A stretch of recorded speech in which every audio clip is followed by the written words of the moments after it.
Bonjour à tous et bienvenue dans le Grand JT de l'éducation. Tout de suite, le sommaire.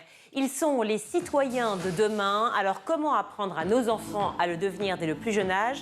Quel est le rôle de l'école dans l'apprentissage de la citoyenneté? On en parle dans quelques instants avec nos invités. L'élection présidentielle, on va aussi en parler dans la chronique de Mickaël Dorian, qui nous montrera que ce deuxième tour se joue également sur les réseaux sociaux. Et puis enfin, on finira sur une note sucrée. À quelques jours de Pâques, le chocolatier belge Pierre Marcolini nous fait le plaisir d'être sur ce plateau. Un peu de patience pour les plus gourmands, ce sera en deuxième partie de l'émission. Mais tout d'abord, on retrouve Mickaël Dorian pour l'actu en bref.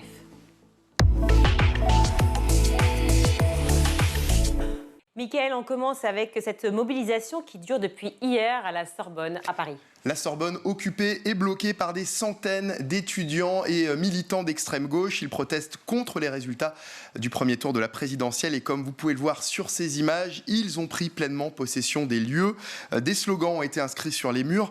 Hier après-midi, ils s'étaient réunis en assemblée générale dans le grand amphithéâtre pour acter le début du blocage au cri de « ni Macron ni Le Pen ».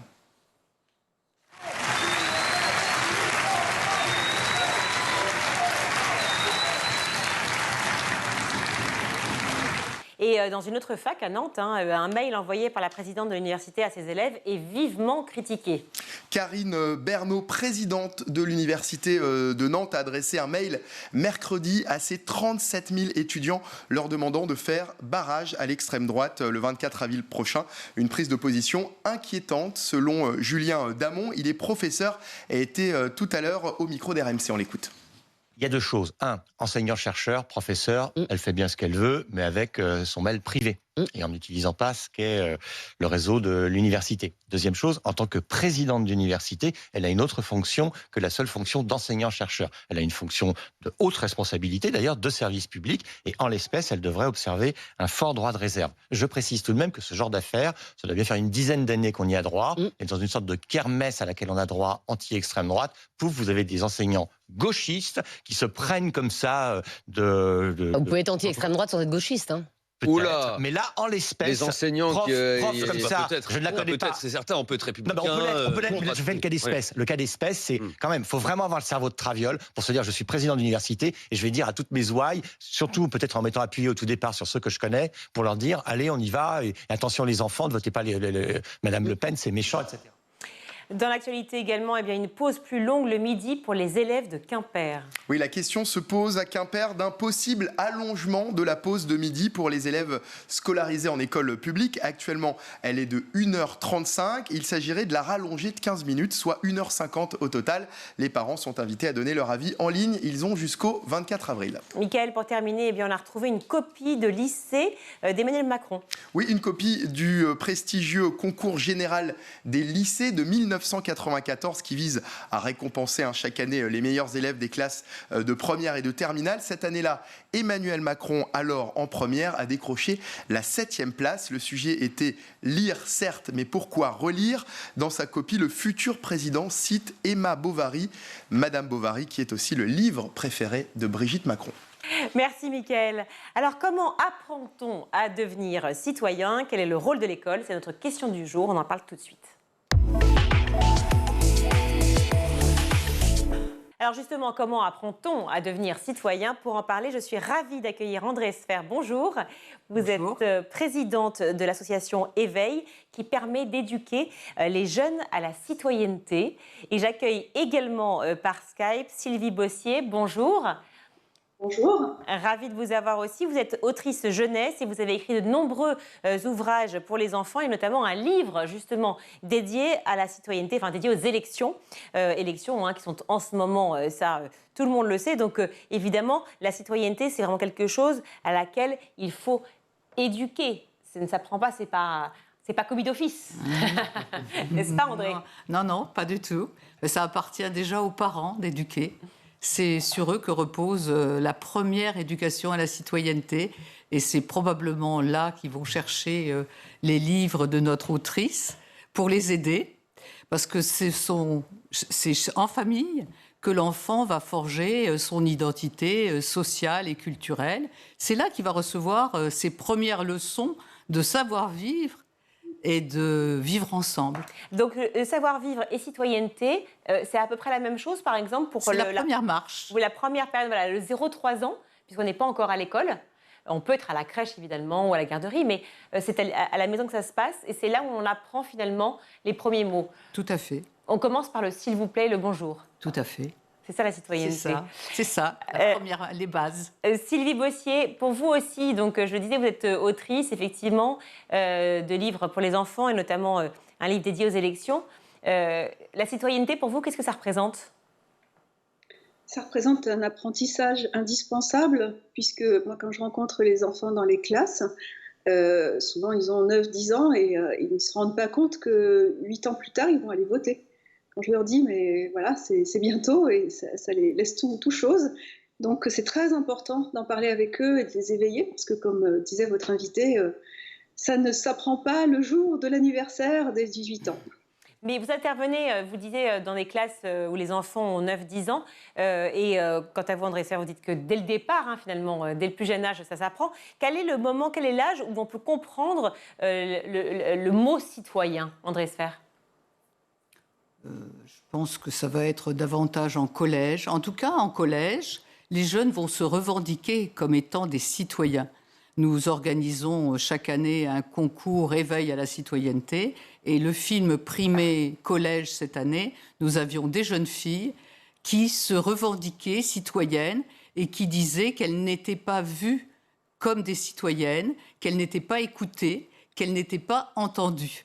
Et donc on a chez l'adolescent, là ce sont des filles qui ont réalisé ce film, mais on a chez les adolescents, en garçons et filles, cette demande à être écouté, être considéré comme un citoyen qui a sa parole, et pas simplement plus tard comme un bulletin de vote. C'est plutôt rassurant, non, d'avoir cet éveil à la conscience justement citoyenne très tôt. Tout à fait, tout à fait. Mais je pense que effectivement c'est en collège qu'on va forger du commun.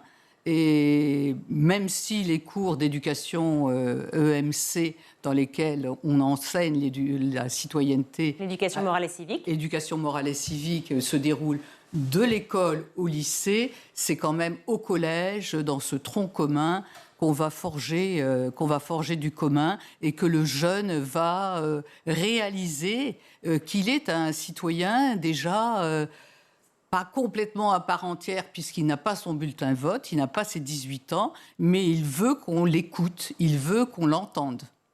On en parlait il y a quelques jours dans le Grand JT de l'éducation. Il y a ConfKids qui a organisé un vote des enfants sur Internet et qui a été assez suivi. Ça veut dire que les enfants ont envie de se faire entendre de plus en plus, ont envie de partager leurs opinions. Je crois que le monde a changé tout de même. Notre société a changé, le regard de la société a changé sur les enfants. L'enfant, c'est celui qui ne parle pas. On n'en est plus là. Donc, on distingue d'ailleurs, les mots ont du sens. On est enfant jusqu'à 18 ans, mais en fait, on dira rarement enfant à un collégien. On dira c'est un jeune, c'est un adolescent. Et en fait, c'est quelqu'un qu'on doit déjà écouter. Et effectivement, ils ont envie de prendre la parole, ils ont envie d'être interpellés, ils ont envie de dire des choses, pas forcément ce qu'on attend. On a souvent envie, nous adultes, d'avoir un effet miroir. Et oui, très souvent, c'est tout le problème justement de ne pas reporter, de pouvoir éduquer à la conscience effectivement citoyenne, de pouvoir proposer la réflexion, susciter les questions, mais ne pas imposer ses choix. C'est justement ce à quoi vous êtes confrontée, Sylvie Bossier, avec les enfants que vous rencontrez dans les collèges, ou même d'ailleurs dans l'école primaire, puisque vous parlez d'un 9-10 ans, ils ne sont pas encore en 6e. Non, oui, parce qu'en fait, très tôt, ils sont tout à fait capables de... Ils sont très intelligents, en fait, les enfants. On oublie un petit peu parfois. Et même s'ils n'ont pas le mot citoyenneté en tête, c'est comme M. Jourda qui fait de la prose sans le savoir, ils sont plongés dans la citoyenneté, ne serait-ce qu'à l'école. Par exemple, tout simplement, quand ils élisent des délégués de classe, c'est déjà élire quelqu'un qui les représente. Donc on est en plein dans la citoyenneté.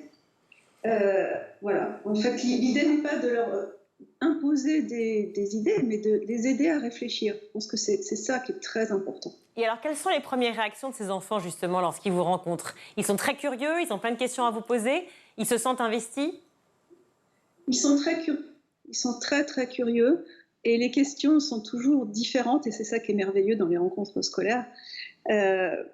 Et ils sont intéressés par tout. Ça peut être des choses très simples, comment on vote, pourquoi est-ce qu'on se cache dans un isoloir. Donc là, il s'agit de leur expliquer qu'on vote en son âme et conscience et qu'il n'est pas question de se laisser influencer par autrui. Et ils sont aussi intéressés par des questions plus philosophiques. Est-ce que toutes les élections sont justes, par exemple, oui, sont justes. Est-ce qu'on a le droit, si on n'est pas d'accord avec un président de la République, qu'est-ce qu'on peut faire? Donc je leur explique qu'on peut manifester, il y a d'autres choses que les élections pour exprimer son point de vue, ça les intéresse. Ben, tant mieux si ça les intéresse. Il serait temps que tout le monde soit intéressé par la politique. Quand on voit le taux de participation aux élections, bon, certes, c'est pas dramatique, mais enfin, c'est quand même 65%, c'est quand même moins qu'avant. Tout à fait. Donc... Et c'est vrai que les jeunes, en général, votent moins.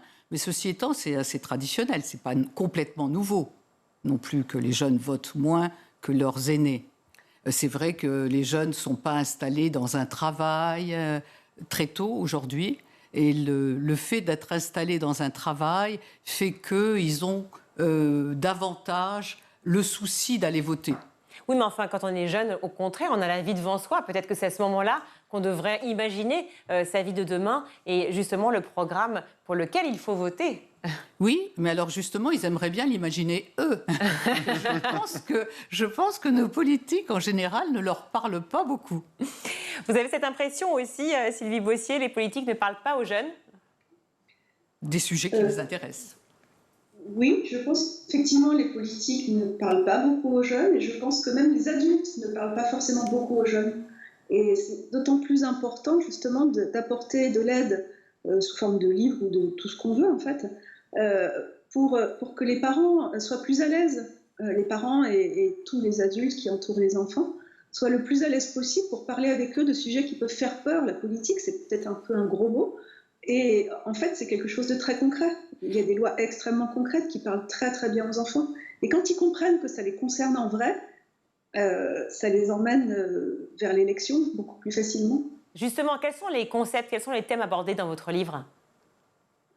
Ça a coupé, je vous dis. Quels sont les concepts, les thèmes abordés dans votre livre, dans vos ouvrages, pour justement parler de citoyenneté, parler des élections aux enfants?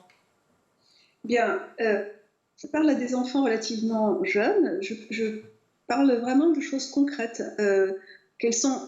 Par exemple, quelles sont les responsabilités d'un président de la République? Qu'est-ce que ça fait un président de la République? Alors, tout simplement, c'est le chef des armées, mais il s'occupe aussi de la santé, il s'occupe de l'économie. Ce sont des choses, quand on développe un petit peu avec les enfants, qu'ils comprennent extrêmement bien et qui les touchent dans leur vie quotidienne. Mais ils comprennent le rapport effectivement avec le président, parce qu'ils se disent qu'il y a un chef finalement, mais ils comprennent aussi les différentes strates par rapport à la politique. J'entends celle de la France en l'occurrence, évidemment il y en a plein de différentes, mais je parle du gouvernement français et de l'Assemblée, du Sénat. Vous évoquez aussi cela avec les enfants dans votre livre? Ah oui, tout à fait. Et même, je ne sais pas si vous allez retrouver assez rapidement la page, mais il y a vraiment, voilà, je ne sais pas si on va voir. Il y a un petit schéma qui montre qui élit qui. Et je pense que ça peut même être intéressant pour les adultes d'avoir un petit rappel, une petite piqûre de rappel. Effectivement, ils ne se rendent pas compte peut-être. Souvent, ce sont les enfants qui amènent la discussion à la maison et qui peuvent aussi éduquer les adultes et les ouvrir à autre chose, non, André Sfer? Tout à fait, tout à fait. Par exemple, on rencontre ceci. Ce que vous dites tout à fait sur le thème de l'environnement et du développement durable, parce que c'est un sujet, s'il en est un qui intéresse les jeunes, c'est celui-là. Donc nous, par exemple, nous intervenons en classe, dès l'école jusqu'au lycée, sur ce thème. Alors avec des modes d'intervention très différents, animation, expérimentation pour les plus petits, conférences interactives pour les plus grands. Et c'est vrai que les jeunes ramènent à la maison le jugement qu'ils se sont forgés, cette conscience écologique qu'ils sont en train de forger, et ils la ramènent chez des adultes qui sont beaucoup moins préoccupés, en règle générale, bien sûr, de l'environnement, du climat, que les jeunes. Les jeunes sont très attachés à leur planète, c'est quelque chose qui leur parle, c'est quelque chose qui est très proche d'eux. La biodiversité, c'est quelque chose, un vrai sujet pour eux. Dans le monde des adultes, ça l'est moins. Pour certains adultes, en tout cas. C'est le miroir, exactement. C'est le miroir dont on parlait tout à l'heure. Oui, ils sont vierges en fait de beaucoup de thématiques finalement qui sont imposées par les adultes, ou en tout cas par le monde de ceux qui votent depuis longtemps. Et peut-être qu'effectivement des sujets comme l'écologie, l'environnement, et on l'a vu d'ailleurs, à chaque fois qu'on a c'est un vrai thématique. Sujet. Voilà, c'est la première des choses qui revient chez les jeunes. Alors justement, ces thématiques abordées à l'école comme à la maison, est-ce qu'on peut parler de tout avec nos enfants? C'est aussi une question par rapport à la citoyenneté. Est-ce qu'on peut parler de République, c'est-à-dire de la chose publique, mais aussi de tous les thèmes de l'histoire de France, des religions. Est-ce qu'il faut aussi passer par là pour expliquer toutes les divergences de points de vue à nos enfants? C'est aussi une façon de parler de citoyenneté. Oui, c'est une façon, bien sûr, c'est une façon de parler de citoyenneté. Nous, on n'aborde pas dans nos interventions les religions. Mais on aborde la laïcité. Donc, par le biais de la laïcité, on aborde les religions, oui, puisque forcément. c'est un espace, justement, où toutes les pratiques sont possibles. Et les non-pratiques aussi. Il y a aussi l'idée d'être citoyen de son pays. Cela semble couler de source et pourtant, ça reste quand même une problématique malgré tout pour certains parents surtout. Est-ce que vous diriez qu'aujourd'hui, on éduque les enfants aussi à aimer leur pays sans avoir le côté patriote extrémiste, je le souligne volontairement entre ces deux tours, mais c'est l'idée d'être fier d'être citoyen français. Est-ce que c'est aussi une thématique importante lorsque vous rencontrez justement ces enfants à l'école, et aussi les parents et les enseignants? Je ne rencontre pas suffisamment les enfants à l'école, pourtant j'y étais encore la semaine dernière.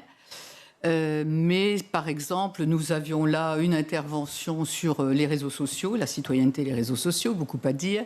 Nous avions là un groupe classe justement très concerné avec un problème de harcèlement, des professeurs très concernés aussi, un établissement manifestement très bien tenu, et malgré tout cela, je dirais que la situation dépassait les adultes, la compréhension des adultes. Parce qu'en fait, les enfants, je parle à partir de l'adolescence, tout de même, ont des modes de communication via Internet, réseaux sociaux, Snapchat, qui les enferment ou les ouvrent, comme on veut, mais enfin qui les isolent du monde des adultes. Donc, quand l'autrice nous dit ouvrir la conversation, mais oui, c'est justement nécessaire, parce que sinon, nous le voyons nous-mêmes, nous adultes aussi, nous consultons les sites qui nous intéressent et on s'enferme tout seul. Alors, les jeunes s'enferment effectivement sur des groupes d'amis et perdent de vue, je dirais, l'ensemble. Le bien national, le bien commun. Le bien commun. Sylvie Bossier, justement, on en parlait là à l'instant, l'idée justement de la citoyenneté, est-ce qu'on la relie aussi à l'idée de l'amour d'un pays, l'amour d'une nation, l'idée de s'y sentir vraiment partie prenante comme en tant qu'enfant? Alors, il y a plusieurs... Je pense qu'il y a déjà la notion des valeurs communes, des valeurs. C'est un mot important. Égalité, fraternité, tout ça, liberté, c'est pas rien. Hein. C'est pas rien de parler de ça avec les enfants. Ils sont extrêmement curieux de ça.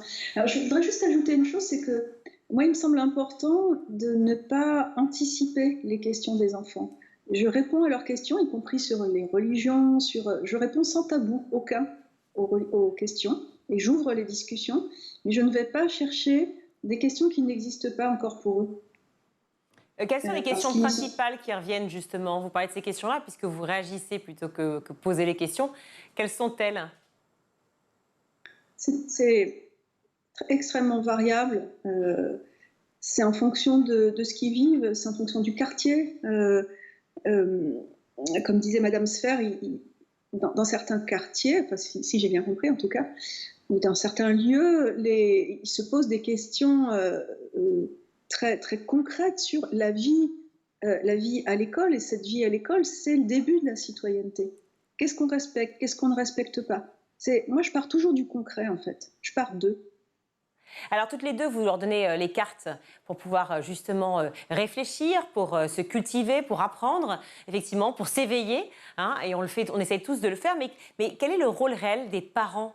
Est-ce qu'ils travaillent en adéquation avec vous? Est-ce qu'ils comprennent? Est-ce qu'ils sont en soutien par rapport à ce que vous faites l'une et l'autre? André Sfer, par rapport, effectivement, grâce à l'association Éveil, aux ateliers que vous proposez, quel est le rôle des parents? Nous intervenons donc, comme je le disais tout à l'heure, après les parents. Mais les parents, ils ont ce rôle fondamental au départ et ils ont un rôle tout au long de la vie de l'enfant. Et d'ailleurs, parfois, je pense qu'ils n'en sont pas même complètement conscients. Je sortais de cet établissement et je saisissais au vol une conversation entre un père qui était convoqué au lycée. Ça fait jamais grand plaisir. Et quand le père se déplace, ça veut dire que déjà, il y a un poids très positif. Ça veut dire qu'il accompagne son enfant, etc. Et le père découvrait une situation dont il n'était pas au courant. Donc, les parents qui accompagnent comme ça vont résoudre les problèmes de leur enfant. Et c'est fondamental, cette coopération entre les parents et l'école. Mais c'est aussi une façon... Alors que ce n'est pas forcément un bon moment que le parent va passer, n'est-ce pas?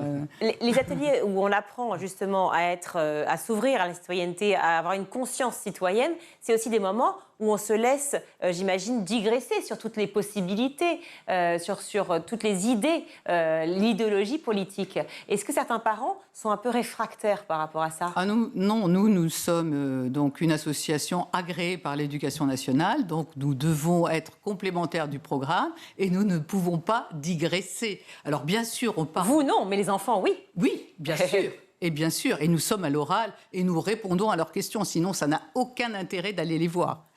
Mais on essaye de limiter quand même les digressions. Mais on connaît en général les digressions qu'on va avoir. On a souvent des questions sur les discriminations. Et oui. Quand on va traiter de la devise républicaine, quel grand sujet, quel beau sujet. Mais oui, mais égalité, ça veut dire quoi égalité de droit. Alors tout le monde ne comprend pas ce que c'est que l'égalité de droit. Et oui, heureusement que vous êtes là justement pour en parler. Sylvie Bossier, vous, quelles sont les réactions des enfants? Et aussi, surtout, je le disais, le rôle des parents par rapport à ça. Le rôle des parents, par définition, en tout cas, il m'échappe. Je ne suis pas là, je ne suis pas dans les familles. En revanche, je pense qu'il est extrêmement important, effectivement, que les parents accompagnent les enfants. Et notamment, là, je pense aux images que moi-même, je ne regarde pas trop, mais aux images violentes qu'on peut voir sur les réseaux ou à la télévision. Et il est extrêmement important qu'un adulte s'assoie à côté des enfants, ne les laisse pas seuls face à ces violences-là et ait une parole. C'est cette parole-là qu'on amène dans les livres pour enfants, qu'on amène dans les classes, mais que les parents ont pour objectif, normalement, d'apporter. Ça me semble fondamental. En tout cas, c'est bien de le rappeler, je crois. Oui, c'est fondamental. Et merci, exactement. Merci à vous deux de nous en avoir parlé. Merci à vous deux de ce que vous faites justement pour éveiller nos enfants à la citoyenneté. André Sfer, je rappelle que vous êtes présidente de l'association Éveil. Merci mille fois d'avoir été avec nous. Ainsi que Sylvie Bossier, merci également d'avoir été avec nous. Je suis bien contente que le Skype ait fonctionné pour pouvoir discuter avec vous. Vous avez écrit donc de nombreux ouvrages, notamment un livre dédié aux élections. Vous me rappelez juste le titre du livre, s'il vous plaît? Les élections, aux éditions Nathan. Eh ben voilà. Merci à vous deux, ravis. Restez avec nous car après la pub, on reçoit un génie, le chocolatier Pierre Marcolini.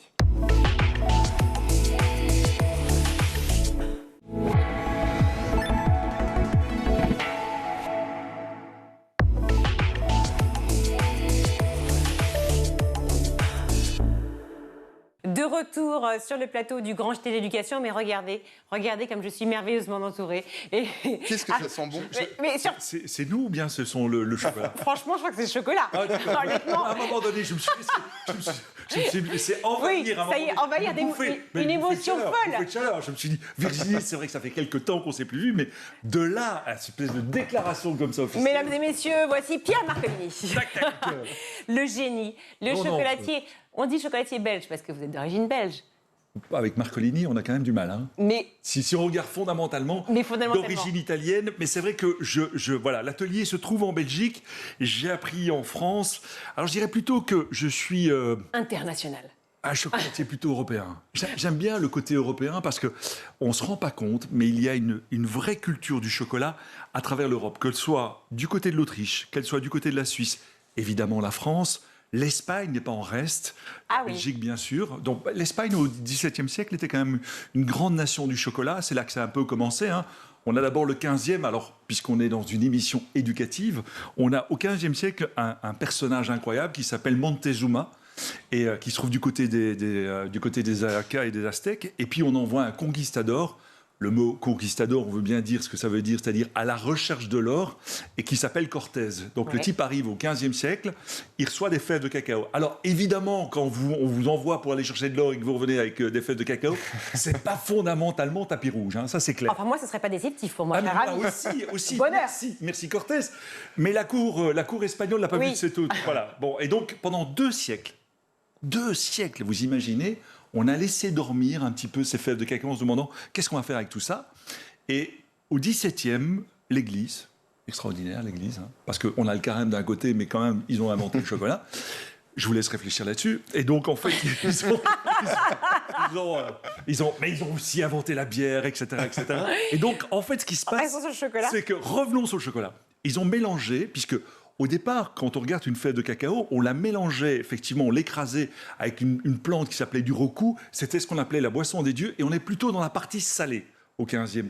Et au XVIIe siècle, on décide de mélanger des fèves de cacao avec du sucre. Et là, il y a vraiment la naissance du chocolat en tant que tel. Au départ, les fèves de cacao, c'est plutôt considéré comme une épice. Et d'ailleurs, quand on regarde toute la cuisine mexicaine, le mole, par exemple, on voit effectivement que le cacao vient donner des notes peut-être un petit peu amères ou un petit peu fruitées. Mais pas du tout comme on le conçoit aujourd'hui.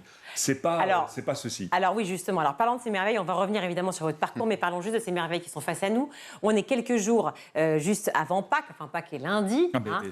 Donc là, c'est imminent. Donc c'est le moment. Il y a Noël. Dans 5 minutes, je vais faire les œufs. Il y a Noël et Pâques qui sont les 2 grands moments de l'année, évidemment pour vous. Comment vous préparez justement cette Pâques et comment vous pensez ces merveilles absolues? Alors d'abord un tout grand merci, mais c'est vrai qu'effectivement dans la maison Marcolini, on essaie d'avoir, entre guillemets, un an d'avance. Un peu comme dans le monde de la couture, c'est-à-dire on regarde quelles sont les tendances, je reçois ce qu'on appelle un carnet de tendances en disant quelles sont les couleurs, etc.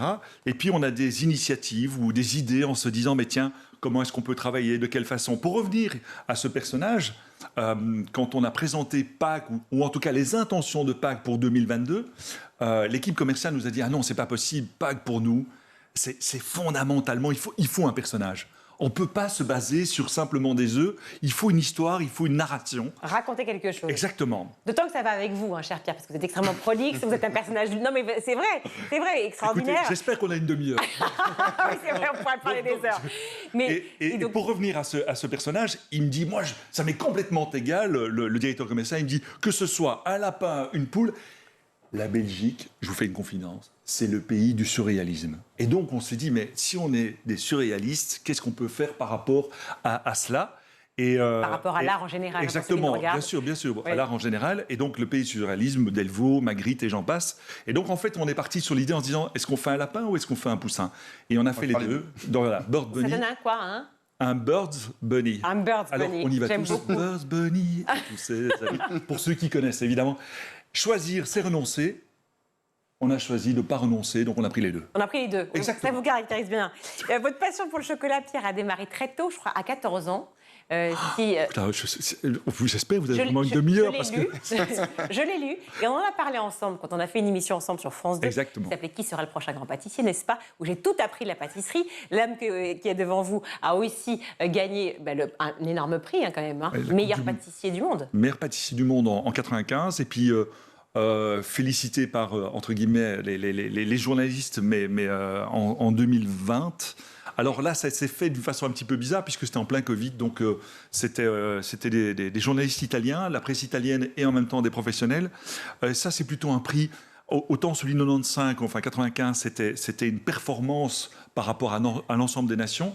Et de l'autre côté, effectivement, c'est un prix qui salue un peu la carrière. Alors, ça fait un peu vieux, mais... Non, mais pas du tout, parce qu'une grande carrière, notamment parce que c'est vrai que vous avez remis, si je puis dire, évidemment, le sens du métier de chocolatier vraiment au goût du jour, et surtout parce que vous êtes un des rares chocolatiers aussi à aller dénicher les fèves de qualité et à aller vous-même torréfier vos fèves. Exactement. Alors, vous me lancez sur un sujet que j'adore, évidemment, qui est ma passion.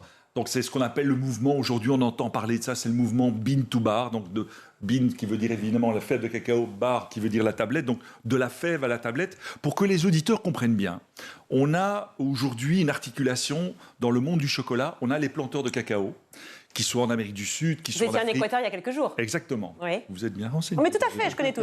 Vous êtes une grande journaliste. Et donc, en fait, on a les pays planteurs. Ils vont vendre leurs fèves de cacao à ce qu'on appelle des grands industriels. On en connaît, que ce soit Barry Callebaut, que ce soit Valrhona, etc., qui, eux, vont transformer ces fèves de cacao en couverture de chocolat, qui après vont desservir soit des artisans ou soit des grandes multinationales. Vous vous rappelez et eux vont une faire couverture de chocolat? Une couverture de chocolat, en fait, c'est fondamentalement du chocolat. C'est le chocolat qui est quasiment terminé. Donc on reçoit des pastilles qu'on va faire fondre et puis on va... Et c'est vrai que malheureusement aujourd'hui, quand on regarde l'ensemble des chocolatiers, plus de 90% vont travailler le chocolat. Et quand vous regardez la définition du dictionnaire, le petit Robert par exemple, le chocolatier, c'est celui qui fabrique son chocolat. Donc c'est un sacré pavé dans la mare, un sacré pavé de chocolat. Et donc en fait, quand j'ai commencé ma profession en 95, je suis allé voir une petite maison chocolat, un chocolatier, petite, mais grand dans sa réputation et dans son talent, qui se trouve à Lyon et qui est la maison Bernachon. Et quand je suis arrivé chez Bernachon en 93, en 95, je suis arrivé là, mais avec une claque et une émotion, en me disant, mais en fait, c'est fondamentalement ce que le chocolatier était au début du XXe siècle. C'est-à-dire, on voit la torréfaction, on voit des fèves de cacao, et il y a toute cette transformation qui est faite pour arriver effectivement à faire du chocolat, qui après est donné au pâtissier qui va faire une mousse au chocolat ou au glacier.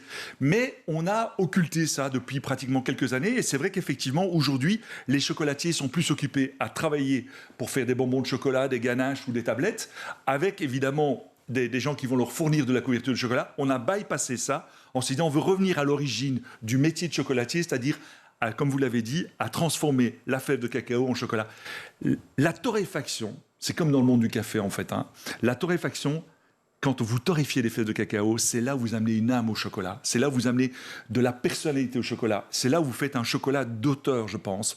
Et c'est là où vous gérez effectivement, que ce soit, vous parliez tout à l'heure de l'Équateur, le lien indirect qu'on a avec les planteurs. Je revenais d'une plantation qui s'appelle Walter Carrel, qui fait ce qu'on appelle du National Équateur. C'était un moment fabuleux. Pensez, à un moment donné, j'ai reçu ces fèves bien en avance. Je les ai transformées à Bruxelles. Vous arrivez dans la plantation, pour la première fois de leur vie, ça fait 3 générations, ils goûtent une tablette de chocolat terminée. Séquence émotion, double larme, enfin ce que vous voulez. Quoi. Et pourquoi est-ce que ça s'est perdu, ça, finalement, chez les chocolatiers d'aujourd'hui? Excellente question. On a le temps. Vous dites à la régie, vous dites à tout ce que vous voulez. On vous garde. Voilà, très très bonne question. On est après-guerre. On a ce qu'on appelle les 30 glorieuses. Donc juste après-guerre, les années 50, etc. Donc imaginez quand vous alliez voir votre chocolatier, vous y alliez pour des raisons financières, 1 fois par mois. Vous alliez chercher une tablette, ce qu'on appelait aussi une caraque de chocolat. Donc c'est une feuille de chocolat qui permettait... La caraque de chocolat, c'était la carte d'identité du chocolatier. Alors celui-là, il était un tel. Que ce soit en Belgique, en France, en Europe, c'était comme ça que ça se passait. Il y a une classe moyenne qui monte. Au lieu d'y aller 1 fois par mois, cette classe moyenne a les moyens d'aller chez son chocolatier, comme chez son pâtissier d'ailleurs, 1 fois toutes les semaines. Le chocolatier a une main-d'œuvre qui coûte de plus en plus cher, et donc il doit offrir un choix beaucoup plus grand. Et là, mais alors, une porte béante pour des fabricants qui vont dire, mais tout compte fait, ne te préoccupe plus de faire la torréfaction, je te donne un produit où tu dois juste travailler le chocolat, le design, les ganaches, etc., etc.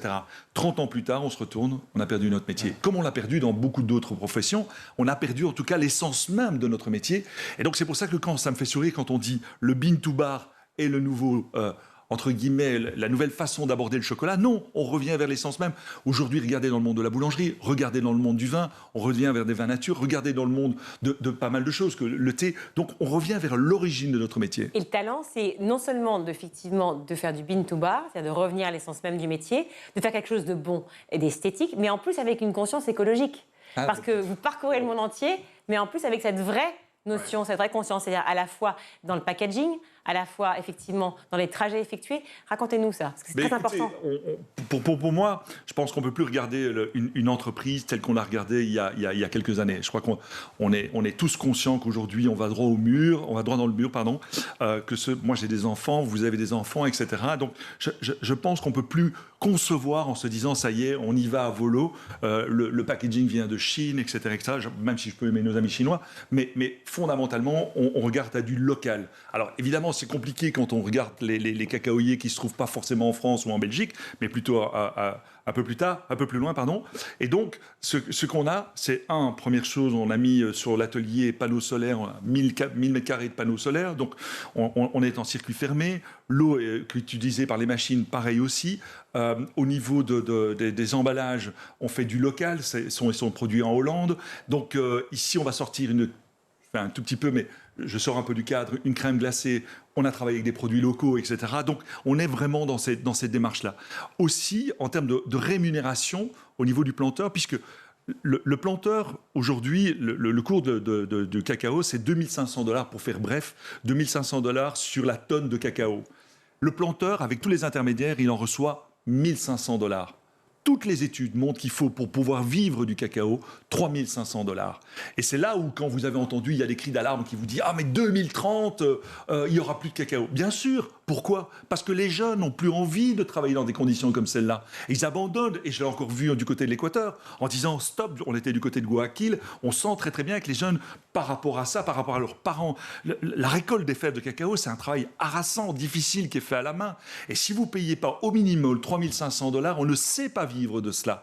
Et nous nous engageons effectivement à payer au-delà de ça. On monte jusqu'à 11 000 $ la tonne quand on a une fève de cacao. Là, je vais acheter du Katango, qui va être une fève de cacao qui est produite au Brésil, chez Joao Tavares, on est à 9 000 $. Je les paye avec plaisir. Je peux regarder les gens en disant, la tablette de chez Marcolini, elle est à 8 €, mais je sais pourquoi. Et à la fois parce que la qualité. Exactement, il y a la qualité, mais il y a un produit qui est payé convenablement, une rémunération juste au niveau des planteurs, et c'est produit évidemment en Europe avec les coûts de main-d'œuvre européens. Et ça, je pense qu'aujourd'hui, c'est l'avenir, c'est cette transparence-là, et on sent que les gens sont aujourd'hui très bien informés, et ils ont envie effectivement de cette transparence et de savoir d'où vient. Alors, vous pourrez me dire, oui, il n'y a pas de label, monsieur Marcolini.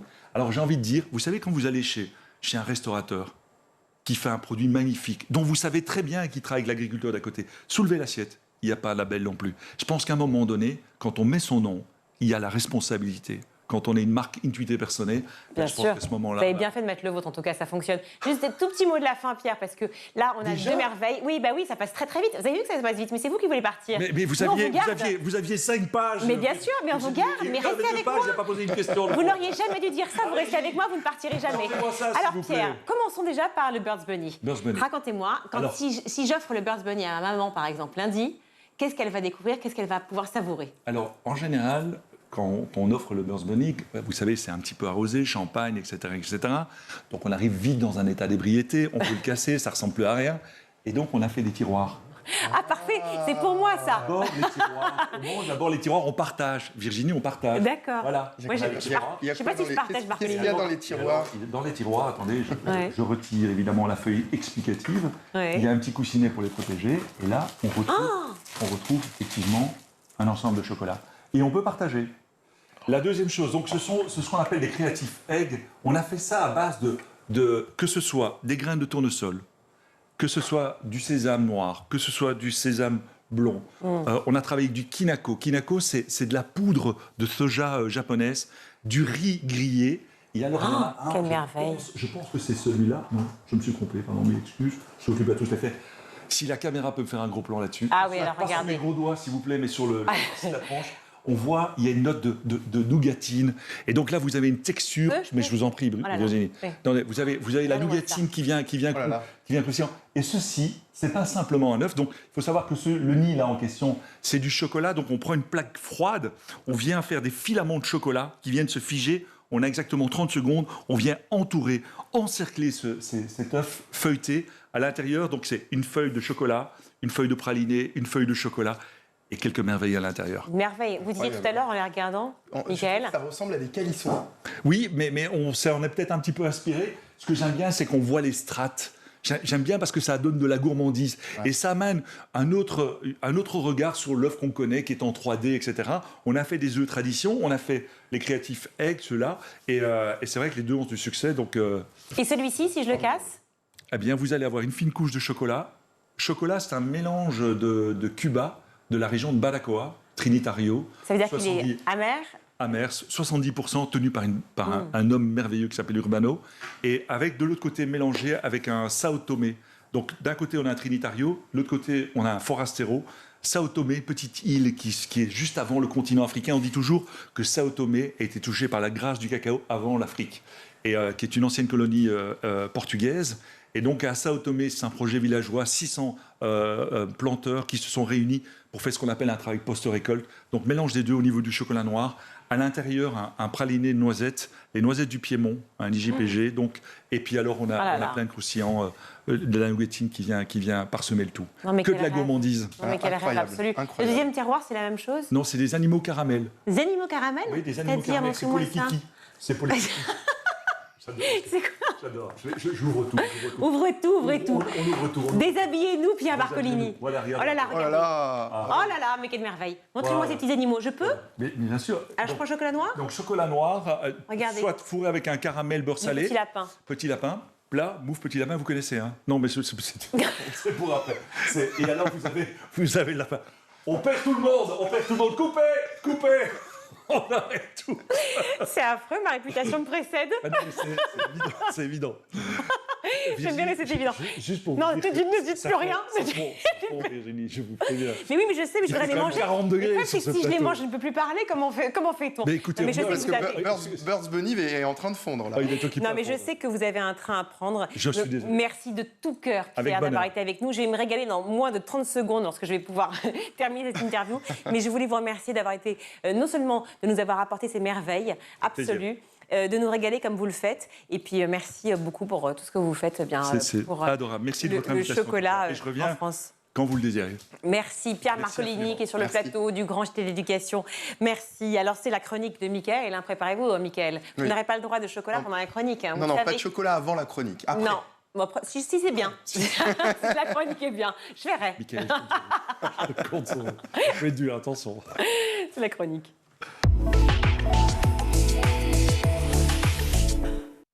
Après ces merveilles en plateau, Michael, on va essayer de continuer l'émission. On va essayer. La campagne de l'entre-deux tours bat son plein entre Emmanuel Macron et Marine Le Pen sur le terrain, à la télé, mais aussi sur les réseaux sociaux. Oui, et c'est d'ailleurs le cas depuis le tout début de cette campagne. Les 12 candidats ont rapidement investi la toile pour tenter de s'imposer, notamment auprès des plus jeunes. C'est pour ça que Marine Le Pen a rejoint TikTok en octobre dernier, le réseau social qui cible vraiment les très jeunes. Sur TikTok, plus d'un utilisateur sur 3 a moins de 18 ans, une cible qui ne vote pas, mais qui a une influence très forte dans les foyers et que les candidats n'ont pas négligé lors de cette campagne. Vous n'êtes pas sur TikTok, Virginie, hein? Non, absolument pas. Alors, vous avez raté la première vidéo de Marine Le Pen sur TikTok en octobre dernier. Séance de rattrapage maintenant. Merci. Bonjour à tous, c'est Marine Le Pen. Retrouvez-moi désormais sur TikTok où je vous ferai partager les meilleurs moments de ma campagne. Et puis, je sais que TikTok, c'est les jeunes. Et ça tombe bien parce que j'ai beaucoup de propositions à vous faire. À bientôt. Vous êtes jeune, ça tombe bien, j'ai plein de choses à vous proposer, c'est plutôt habile, hein. Alors attention, on vient de regarder une vidéo de Marine Le Pen sur TikTok pour respecter une parfaite égalité du temps de parole des candidats. Voici maintenant Emmanuel Macron sur TikTok. Autre style, plus sérieux, il est déjà président, normal. Et lui, il est sur TikTok depuis le mois de juillet de 2020. Donc il avait pris de l'avance, regardez. Cette rentrée, malgré tout, elle se fait avec le virus qui continue de circuler. Alors face au virus qui circule, je vous le rappelle, il y a les gestes barrières, la fameuse chanson de nos amis, McFly et Carlito, et nous devons continuer de faire attention. Emmanuel Macron qui avait profité de cette vidéo pour relever le défi que lui avait lancé il y a quelques mois auparavant McFly et Carlito. On s'en souvient tous, évidemment. Bien sûr, donc on l'a compris, hein, TikTok, McFly et Carlito, les candidats utilisent les réseaux sociaux pour séduire les jeunes, mais pas seulement. Non, pas seulement. Aujourd'hui, chaque réseau social, vous le savez, a une cible bien précise. On se souvient du rôle qu'a joué Facebook dans le mouvement des Gilets jaunes ou celui joué par YouTube dans l'essor du complotisme en ligne. Alors, à la question, est-il possible de faire campagne aujourd'hui sans avoir une véritable présence numérique? Cette présidentielle 2022 semble avoir prouvé que non. Et alors, pendant le premier tour, justement, qui étaient les candidats les plus suivis sur les réseaux? Dans l'ordre, Emmanuel Macron, Jean-Luc Mélenchon, Marine Le Pen. Mais attention, il s'agit du classement des candidats les plus suivis, toutes plateformes confondues, ce qui en fait ne signifie pas grand-chose, hein. Bien sûr qu'Emmanuel Macron est beaucoup plus suivi que tous les autres sur la toile. Il est déjà président de la République, ça aide. Son statut lui a offert une notoriété et une visibilité particulière, surtout en cette période de crise sanitaire et plus récemment de guerre en Ukraine. Alors dans ce cas, on va dire autrement, hein, quels sont les candidats qui se sont le plus démarqués sur les réseaux? Là, c'est différent. Selon Philippe Moreau-Chevrolet, il est fondateur de MCBG, conseil spécialisé dans le conseil en communication. Les deux forces qui ont dominé largement sur le web durant cette campagne sont Éric Zemmour et Jean-Luc Mélenchon. Selon lui, les équipes digitales de Jean-Luc Mélenchon ont été les plus créatives en développant notamment la présence du candidat sur TikTok et en lançant des formats originaux. On a utilisé des formats sur YouTube, notamment du côté d'Éric Zemmour. On a davantage maîtriser le fonctionnement des tendances Twitter en utilisant des techniques inspirées directement de celles utilisées notamment aux États-Unis par Donald Trump lors de sa campagne en 2016. Et pour revenir aux deux candidats justement en France, hein, qui se retrouvent au deuxième tour, Marine Le Pen et Emmanuel Macron, dont la présence digitale en tant que candidat a également été très forte pendant cette campagne et continue de l'être. J'insiste bien sur le « en tant que candidat », parce qu'avec Emmanuel Macron, on a le problème de la double casquette, et donc on est obligé de séparer les publications de candidats et les publications de président. C'est pas toujours évident à faire, hein. Présence importante donc pour Macron et Le Pen, mais beaucoup plus cocooning. C'est-à-dire cocooning. Leur communication est beaucoup moins agressive que celle d'Éric Zemmour et de Jean-Luc Mélenchon dont on parlait tout à l'heure. Concernant Emmanuel Macron, on peut reconnaître qu'il a tout au long de son quinquennat expérimenté des formats plutôt inhabituels en politique. On parlait de la vidéo avec McFly et Carlito tout à l'heure. Il y avait également eu les interviews sur Brut ou encore l'émission mensuelle de Gabriel Attal sur Twitch. Une présence donc ciblée, mais par touche. C'est pour ça que j'ai employé le terme cocooning. Pour Marine Le Pen, c'est un peu la même chose. Elle non plus n'a pas besoin de constituer une présence puisqu'elle est déjà installée. La candidate du Rassemblement national a choisi de se concentrer sur une communication rassurante. Une façon aussi de se placer pendant la campagne en opposition avec les messages anxiogènes renvoyés de façon constante par Éric Zemmour. À noter pour terminer que c'est une stratégie qu'elle n'avait pas anticipée, Marine Le Pen, puisque les community managers d'Éric Zemmour étaient à l'origine les community managers de Marine Le Pen. Il lui en a appliqué une bonne partie. Elle avait donc dû s'adapter à la situation en s'adaptant avec une nouvelle équipe de communication et une nouvelle équipe digitale. Alors, moins anxiogène, hein, tout est une question de point de vue, hein, on est d'accord. Hein. Absolument. Voilà. Je peux prendre un chocolat maintenant ? Oui, vous avez le droit. C'est une bonne chronique, vous avez le droit. Merci beaucoup, c'est très intéressant, Mickaël. Tout de suite, c'est l'heure de souvenir d'écoliers. Cette semaine, c'est Nelson de Montfort qui s'est confié à Malika Ménard. Il lui a notamment raconté quel regard il portait sur l'école et les professeurs aujourd'hui. Bon, on va se pencher un peu sur l'école d'aujourd'hui, si vous le voulez bien. Vous avez eu des enfants, enfin vous avez des enfants. Oui. Quelle scolarité avez-vous voulu donner à vos filles? Alors elles sont allées pour l'une à l'école Saint-Thomas d'Aquin à Paris 7e, non loin de la rue du même nom, et pour l'autre à l'école de l'Institut de l'Assomption qu'on appelle plus communément rue de Lubac. Voilà. Vous étiez un papa dur, il fallait bien travailler? À votre avis? Oui. Non. Non. Non, je ne suis pas. Je ne suis pas. Le Fayot, moi j'ai gardé ça en tête. Je ne suis pas un papa dur du tout, du tout. Je pense que la vie doit être avant tout une vie d'amour et que les enfants doivent aller vers ce qu'ils ou elles privilégient. D'ailleurs, voilà, je trouve que vous en êtes, je ne dis pas pour faire plaisir, mais vous en êtes quelque part l'incarnation. Je veux dire, non, mais je veux dire, c'est que voilà, il y a pas de pression. C'est tellement difficile, tout est difficile. Tout est tellement difficile que autant essayer d'aller vers quelque chose qu'on aime. Parce que de toute manière, il y a de la concurrence. Il y a de la concurrence si on veut faire du journalisme, de la chanson, de la finance, que sais-je, etc. Donc tout est difficile, pour peu qu'on ait la chance, effectivement, de faire quelques études, etc. Même avec ça, il y a une concurrence terrible. Donc moi, j'ai toujours essayé de les encourager dans la voie qu'elles ont suivie. Voilà, exactement, et j'en suis très... De ça, je suis fier. Maintenant, vous êtes grand-père. Oui, tout récemment, oui. Bon, c'est un peu tôt, il ne va pas encore à l'école, mais à votre avis, qu'est-ce qu'il faudrait changer dans l'école d'aujourd'hui? Il y a beaucoup de choses à changer. Il y a beaucoup de choses à changer. Déjà je pense qu'il faut changer, c'est le respect dû aux professeurs. Je trouve que là, il y a aujourd'hui un immense laisser-aller. Les professeurs ne sont pas des copains.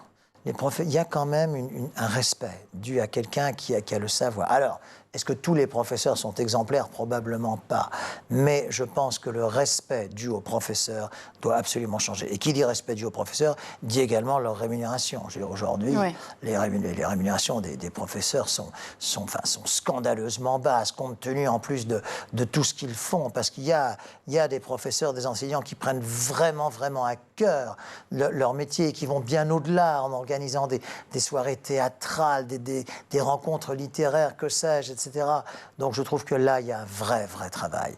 Un vrai travail et qui, je pense, est un chantier, je dirais, en perpétuel devenir. Vous avez beaucoup voyagé aux États-Unis. Oui. Est-ce qu'on a des choses à tirer aussi du modèle américain? Oui, notamment du modèle universitaire américain qui est axé presque autant sur le sport que sur la scolarité. Je dis bien presque autant, parce que, bon, on pense que tous deviennent des footballeurs professionnels. Non, c'est pas exactement le cas. Mais ce qui est vrai, c'est que la vie en plein air, aux États-Unis, notamment sur les campus, est beaucoup plus importante que chez nous. Beaucoup plus importante. Donc il faudrait plus de sport mais comment? Mais il suffit même d'aller dans nos pays voisins. Je pense à la Suisse déjà citée, ou l'Allemagne, les Pays-Bas qui est mon deuxième pays, comme je vous l'ai dit, où on fait du sport tous les après-midi. Il suffit d'ailleurs de regarder les résultats. La France n'est pas un pays de sport, Malika. La France elle s'en sort quand même pas mal. D'élite. L'élite de sport, mais pas la masse. Il y a une sorte de pyramide qui va comme ça, alors que moi, je vous parle des Pays-Bas, qui est un pays beaucoup plus petit que la France, qui obtient des résultats largement égaux aux nôtres. C'est la fin de ce numéro. On se retrouve demain, toujours en compagnie de Nelson Montfort, pour la suite de Souvenirs d'écoliers. Tout de suite, c'est le meilleur de School TV avec le ZAP. On a souvent un exemple qui est assez parlant. Par exemple, si je vous parle de Mars, eh bien, en fait, les scientifiques connaissent mieux la surface de Mars que le fond des océans, par exemple. Voilà, c'est un exemple parmi tant d'autres, mais c'est vrai que l'océan, on vient tous de l'océan, c'est là où la vie est apparue. Et c'est donc aussi important de connaître aussi l'océan, cet écosystème. Donc c'est pour ça qu'on totalement aussi légitime à l'aquarium de pouvoir parler donc des différentes thématiques pour la préservation de l'océan. Ouais. Y compris les espèces qui vivent dans l'océan. Je lisais un chiffre qui était qu'on n'en connaît que 3%. Oui, c'est vrai. Voilà, au fond, on n'en sait rien, parce que si on dit 3%, c'est qu'on a idée des 100% restants. Mais enfin, ça dit vraiment... Oui, c'est ça. C'est assez peu. C'est vrai qu'on découvre toujours de nouvelles espèces. Et au final, c'est vrai que par exemple, moi, je prends l'exemple aussi des coraux. Souvent, on va dire que le public ne connaît pas très bien les coraux, ces animaux, donc qui vont constituer les récifs coralliens. Ça représente même pas 1% de la surface des océans, et pourtant à l'intérieur, vous avez quasiment un tiers des espèces marines. Donc c'est vraiment un réservoir extraordinaire. Exactement, ouais. Vous avez énormément de vie, et donc c'est très important de connaître ces récifs coralliens. Bien sûr, vous avez des chercheurs qui travaillent pour connaître ces espèces et l'interaction entre elles au sein de cet écosystème. Et c'est aussi très important pour les activités humaines. Bien sûr, on n'oublie pas que ce soit la pêche, que ce soit aussi, par exemple, la protection des côtes, ou par exemple, de nouvelles molécules qui pourraient être découvertes justement dans ces écosystèmes. Un bon cocktail avec cet apprentissage d'un côté, Samantha, et aussi de l'autre côté, bien sûr, tout le côté académique. Et c'est un bon cocktail justement pour ensuite intégrer au bout de 3 ans le monde du travail? Oui, c'est ce que le DUT avait cette vocation-là également à sa création en 66, c'était d'avoir cette possibilité de s'insérer rapidement dans le monde professionnel. C'était quoi les limites du DUT d'après vous? Les limites du DUT, là, qui s'est clôturé, effectivement, comme tu le disais, c'est qu'on peut maintenant s'inscrire sur Parcoursup tout de suite sur un parcours sur 3 ans. Ouais. Alors qu'avant, les étudiants postulaient sur leur DUT. Et au bout de 2 ans, c'était qu'est-ce que je fais ? Je dois relancer. Vite, quoi. Ouais. Il y avait du stress assez rapidement. Maintenant, on s'inscrit tout de suite sur un parcours de 3 ans et la plupart vont rester dans ce parcours. Alors qu'avant, une partie allait en licence pro. Voilà, en fait, maintenant, aujourd'hui, le BUT 3, la 3e année, vient remplacer la licence pro.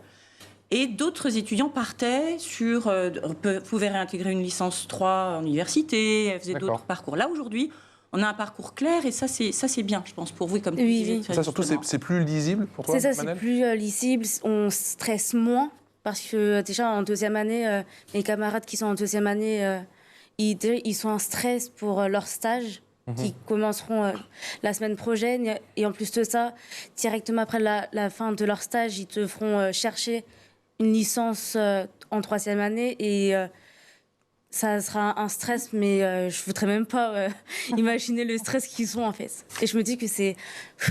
Merci, je suis en BUT. C'est quoi le podcast ? C'est une chambre d'écoute pour se donner le temps justement de la réflexion. Je crois qu'effectivement, ça donne le temps de la réflexion, mais surtout, ça permet aussi d'aller sur des sujets qui sont beaucoup plus fins, beaucoup plus verticaux. C'est-à-dire qu'en fait, ce qu'on a sur les podcasts, et qu'on retrouve peut-être moins à travers les réseaux sociaux ou à travers des médias traditionnels, c'est des sujets modernes comme le féminisme, comme beaucoup de sujets qui sont très spécifiques et dans lesquels on va en profondeur. C'est ça que je trouve aussi hyper intéressant dans les podcasts. Donc on propose aussi aux familles de prendre ce cahier. Et ce qui est intéressant avec ce cahier, c'est qu'au fur et à mesure de votre parcours à l'aquarium, vous allez pouvoir apprendre un petit peu les différents écosystèmes. Et puis vous allez avoir une petite surprise. On vous également. donne un cadeau à la fin, avant de partir. Pour revenir à la maison. Allez, un dernier, des ateliers créatifs, qu'est-ce qu'on crée ? Alors après, ça va être des ateliers que vous pouvez télécharger en ligne. Et ça va être du coloriage ou des labyrinthes, des ateliers vraiment ludiques que tout le monde peut faire, surtout les enfants, sachant que c'est notre cœur de cible. Et donc après, ça va être ce petit souvenir à ramener aussi à la maison. Et toujours pareil, avec par exemple, je peux donner un exemple, au niveau des requins, qu'est-ce que les requins vont manger en priorité ? Est-ce que ça va être les poissons ? Parce qu'on a un grand bassin avec des requins et des poissons. Et pourquoi les requins ne mangent pas les poissons ? Exactement. Mais oui, ils sont idiots. Il faut manger une côte de bœuf à la place.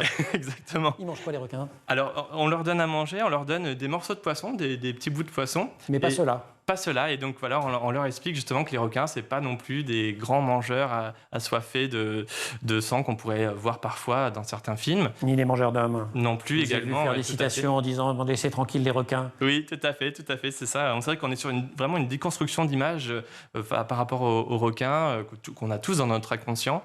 Et donc, voilà, c'est ça qu'on essaye aussi de faire passer à travers nos animations, nos spectacles et voilà. Farah, quels sont les profils justement pour être intégrés dans ces BUT ? C'est aussi bien des bacheliers technologiques que généraux ? Vous nous avez dit que c'était technologique ? En fait, il y a de tout. Moi, je sais que dans ma classe, il y a des gens qui ont fait ST2S, donc sanitaire et social. Moi, j'ai fait STMG, donc management et gestion. Il y en a qui sont sortis d'un bac S. Il y a même un garçon dans ma classe, il a 35 ans. Enfin, vraiment, il y a de tout, en fait. Et c'est ça l'avantage, je pense, des universités, des IUT universités et des études supérieures, c'est qu'en fait, on trouve de tout, on a des façons de penser complètement différentes qui fait qu'au fait, au final, moi je sais que dans ma classe, on est une classe hyper soudée et du coup ça nous monte grave vers le haut et donc après, pour valider notre année, c'est beaucoup plus simple. Mais sinon, oui, les profils, il y a vraiment de tout. Vous avez fait appel à une star pour cette expo ? Ah bien sûr, je pense que tout le monde connaît Maestro. Il était une fois, la série Il était une fois. Donc c'est vrai que là, on a vraiment notre public, nos cœurs de cible, qui sont donc les familles et les enfants, avec Maestro pour apprendre plus sur l'océan et apprendre à le connaître et à le protéger. C'est important de passer par des personnages ? Oui, tout à fait. C'est vrai que, comme je l'explique, en fait, on a des familles avec des enfants et pour faire passer des messages, eh bien, souvent, ça va être les personnages que les enfants vont connaître. Et donc là, Maestro est vraiment là aussi pour faire passer ces messages, pour découvrir donc aux enfants, au plus grand nombre, bien sûr, l'émerveillement qu'on peut avoir face à l'océan, à ses beautés, et aussi donc le message de préservation de l'environnement. Parce que cette personne a quand même beaucoup d'ambition et d'heures d'écoute devant elle, puisqu'on tutoie quasiment les 300 épisodes depuis la création de Génération Do It Yourself. 300 épisodes, et en effet, des choses très différentes. Ça va de Alain Ducasse à, je sais pas, j'ai croisé hier Thibaut Elzière, le fondateur de eFounders, de Bob Sinclair à Patrick Mouratoglou ou Yannick Noah, dans des univers plus du tennis. Et c'est vraiment très large. Ce sont que des gens. En fait, mon trip à moi, c'est d'aller chercher des gens dans Génération Do It Yourself qui se sont lancés par eux-mêmes et de se dire qu'en fréquentant des gens incroyables dans leur domaine, les meilleurs parmi les meilleurs, et ben moi, je vais pouvoir augmenter ma moyenne. Et je pense qu'on est une forme de moyenne des gens qu'on fréquente, et que si on fréquente que des gens qui ont des moyennes extraordinaires, bah, a priori, je vais augmenter la mienne et celle de mes auditeurs. C'est l'idée. Et je crois que ça marche vraiment. Enfin, d'ailleurs, je vois que ça marche. Ouais. Et un bon invité, justement, pour Génération Do It Yourself, c'est un créateur, c'est une entrepreneur, c'est... En réalité, tout le monde, parce qu'on peut tous se construire dans son secteur. Parce que vraiment, la façon dont vous le labellisez, c'est ça, c'est le podcast qui part à la rencontre de celles et ceux qui se sont construits par eux-mêmes. Oui, et c'est vraiment très important pour moi. C'est-à-dire que je pense que l'entrepreneur, l'artiste, le sportif, la femme, l'homme politique, par exemple, sont des gens qui, à un moment, doivent se jeter dans le vide et croire que en eux. Quand potentiellement, les gens autour, leurs parents, leurs frères, leurs sœurs, leurs copains leur disent mais qu'est-ce que tu fais, pourquoi tu vas, c'est pas sérieux, t'as une situation stable, t'as un salaire, t'as quelque chose, tu vas pas te lancer, etc. Et ce que j'apprends au fur et à mesure, typiquement dans des épisodes comme Edgar Gros-Piron, qui est un champion olympique assez connu pour les plus âgés. Je vois ce que tu veux dire. Et bien, qui me dit, tu vois, on peut pas être champion olympique par hasard. Il faut l'avoir décidé. Personne n'est champion olympique par hasard. C'est pas parce que tu l'as décidé que tu vas le devenir. Par ailleurs. Il faut le vouloir à la base. Mais il faut le vouloir à la base. Ouais. C'est la première chose. Et donc voilà, l'idée c'est de se dire qu'à un moment, moi j'essaye de créer cette étincelle avec mes invités pour montrer aux gens qu'on peut le faire, qu'on peut essayer et que généralement, même si ça ne marche pas, généralement, on trouvera d'autres aventures et on le vivra bien. C'est la fin de ce grand JT. Regardez avec ces merveilles sur ce plateau, avec Birds Bunny. Grâce à Pierre Marcolini, on va se régaler. Ils ne vont pas faire long feu. Hein. Ah oui, c'est vrai qu'ils ne vont pas faire long feu. Ils vont justement pas faire long feu non plus dans les boutiques du chocolatier pour ce lundi de Pâques. On vous souhaite un très très bon week-end, bien sûr, mais on n'y est pas encore. C'est la fin, donc, ce grand JT. Merci à toute l'équipe de School TV, canal 247 sur les Freebox et bien sûr, schooltv.com. À demain. Ciao.